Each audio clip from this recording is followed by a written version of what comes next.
जब यह शरीर बनाया तो काल महाकाल को यह वचन दिया कि आत्मा अपने पिछले जन्मों का लेखा जोखा भूल जाएगी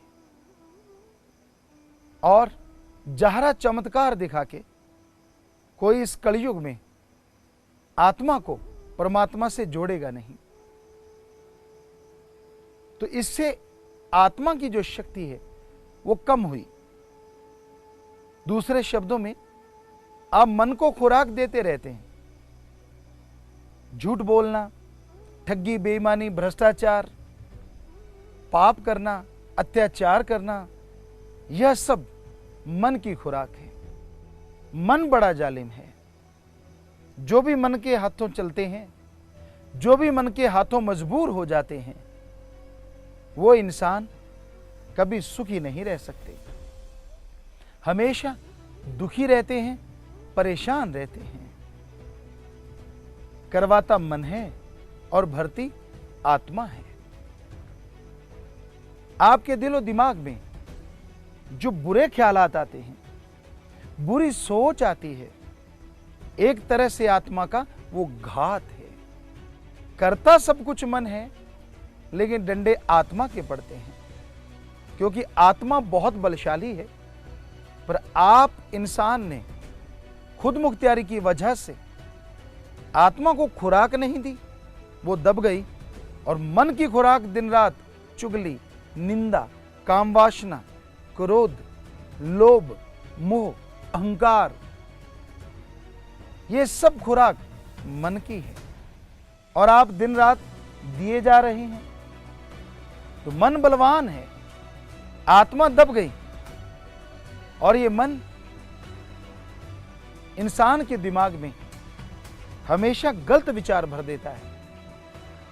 आप बैठे बैठे पता नहीं कहां चले गए, किसी के साथ बुरा कर रहे हैं, किसी का बुरा सोच रहे हैं, लेग पुलिंग, चुगली, निंदा, ईर्ष्या, ये मन करवाता है। तो मन आदमी को मालिक की भक्ति नहीं करने देता, इसका काम ही बुराइयों की तरफ लेके जाना है। असल में मन स्वाद का आशिक है। यहां स्वाद मिलता है, मन दौड़ा चला जाता है। उदाहरण के तौर पे, अगर कोई बुरे काम करने वाला इंसान है, जिसे दुनिया में लोग गुंडा कहते हैं, अगर उसे कोई उसके मुंह पे गुंडा कहे तो मन चिढ़ता है, मारने को आता है, झगड़ने को आता है। पर उसी को कोई यह कह दे, आप तो बड़े बहादुर हैं जी, आप तो बड़े अच्छे इंसान हैं, तो वो इंसान उस आदमी के पास तो कभी नहीं जाएगा जिसने मुंह पे सच कह दिया कि आप तो गुंडा हैं।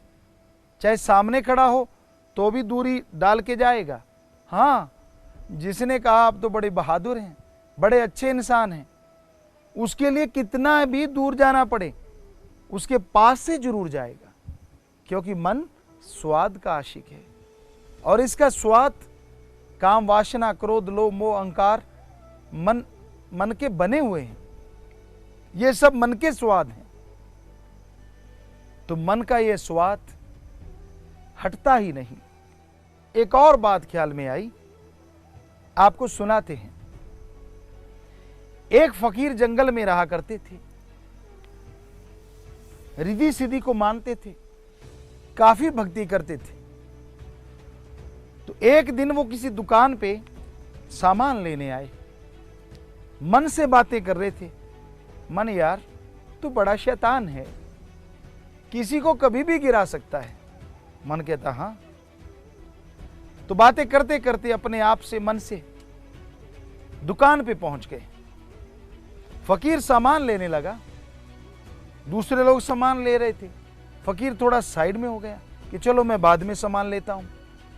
अंदर से मन को कहने लगा, फकीर तू बड़ा चालबाज है, बड़े चलित्र दिखाता है, क्या यहां कोई थोड़ा सा चलित्र दिखाएगा? मन कहता अभी लो। मन ने फकीर के दिमाग पे असर किया और उस रिद्धि सिद्धि के भक्त को पता ही नहीं चला कि कब उसकी उंगली शहद में गई और यूं दीवार पे खींच दी। कुछ नहीं किया, शहद से उंगली भिगोई और दीवार पे खींच दी। अब जैसे ही शहद वाली उंगली दीवार पे लगी, मक्खियां भिनभिनाने लगी। मक्खियां भिनभिनाई तो छिपकली दौड़ी चली आई। जैसे ही छिपकली आई, उसने मक्खियों को लपकना शुरू किया। दुकानदार की पालतू बिल्ली थी, उसको लगा कोई चूहा आ गया। वो दुकानदार के पास दुबकी बैठी थी, छलांग मारी तो दूर उस छिपकली के पास जा पहुंची। इधर एक ग्राहक का कुत्ता था, शिकारी कुत्ता। अब उसका शिकार सामने था। उसने छलांग मारी, बिल्ली को दबोच लिया और चीर फाड़ के रख दिया। दुकानदार को बहुत गुस्सा आया।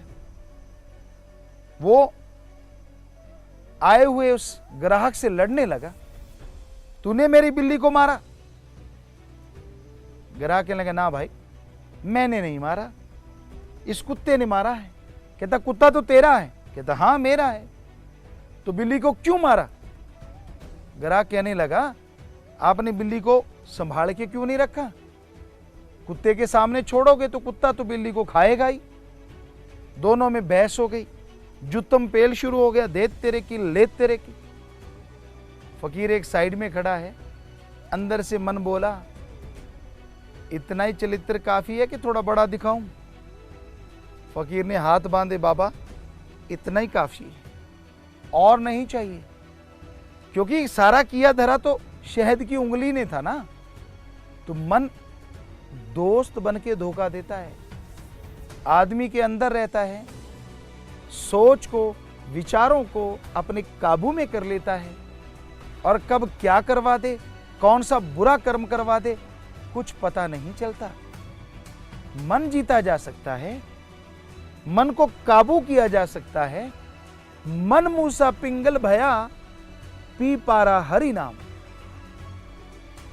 मन रूपी चूहा पिंगला हो जाता है जब हरि रस को चख लेता है, क्योंकि ये तो स्वाद का आशिक है। मन को स्वाद चाहिए, और हरि रस, अमृत, आबो हयात में जो स्वाद है, आनंद ही नहीं, जो परमानंद है, वो दुनिया की किसी भी वस्तु में नहीं है, किसी भी चीज में नहीं है।